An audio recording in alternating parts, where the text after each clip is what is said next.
নমস্কার বন্ধুরা, আপনারা দেখছেন রেহমান গার্ডেন্স। এই যে খেজুর গাছগুলো দেখছেন, এগুলো আরবের খেজুর গাছ। এগুলো সব আজোয়া খেজুরের গাছ। এদের বয়স প্রায় 2 বছরের কাছাকাছি। ছোট ছোট পটে আছে বলে এগুলো বাড়তে পারেনি। এগুলো আমরা নিজে খেজুর খেয়ে, আরবের আজোয়া খেজুর খেয়ে সেগুলো থেকে বীজ থেকে গাছ করেছি টিস্যু পেপার দিয়ে। দেখতে পাচ্ছেন গাছগুলো কি সুন্দর হয়েছে।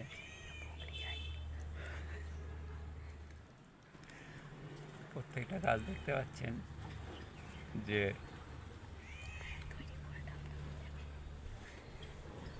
পাতাগুলো কি সুন্দর কাঁটার মতো ছেড়েছে। আমাদের আরও এর থেকেও বড় গাছও আছে, এটা আপনার অন্য ভিডিও দেখাবো, এটা এখানে নেই।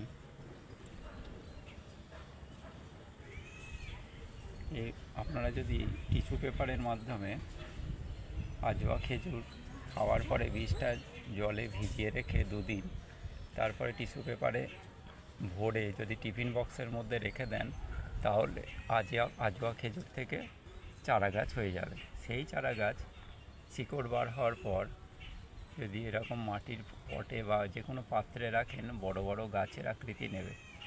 সেই গাছে আমরা 1.5 বছর, সবই 1.5 বছর এদের বয়স। বড় পাত্রে দিলে এদের আকার আরও বড় হতো, কিন্তু আমরা বড় পাত্রে দিইনি এখনও। আর একটু বাড়িয়ে তারপর বড় পাত্রে প্রতিস্থাপন করব। দেখতে পাচ্ছেন প্রত্যেকটা গাছের পাতা কাঁটা কাঁটা, আর এমনি পাতাও ছেড়ে দিয়েছে বড় বড়। এগুলো বয়স না হলে ছাড়ে না। দেখছেন যে কি সুন্দর কাঁটা পাতাও ছেড়ে দিয়েছে। গোড়াগুলো দেখে বুঝতে পারছেন যে কেমন মোটাও হয়ে গেছে গোড়াগুলো।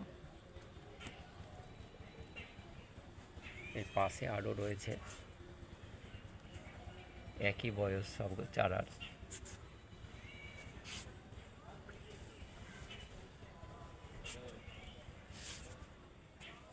এখানে 2টো গাছ একসাথে আছে।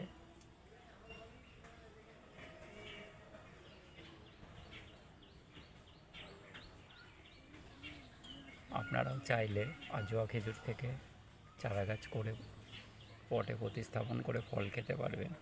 আর এখন তো আপনারা জানেন যে আজওয়া খেজুর আমাদের পশ্চিমবাংলাতেই হচ্ছে।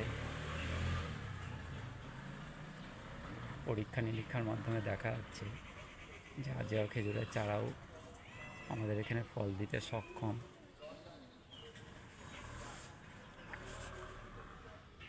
পরের ভিডিওতে আপনাদের সাথে আবার দেখা হবে আজওয়া খেজুরের বড় গাছ এবং তাদের ফল কত দূর, ফল ধরার জন্য কতটা সক্ষম সেটাও আমি দেখাবো।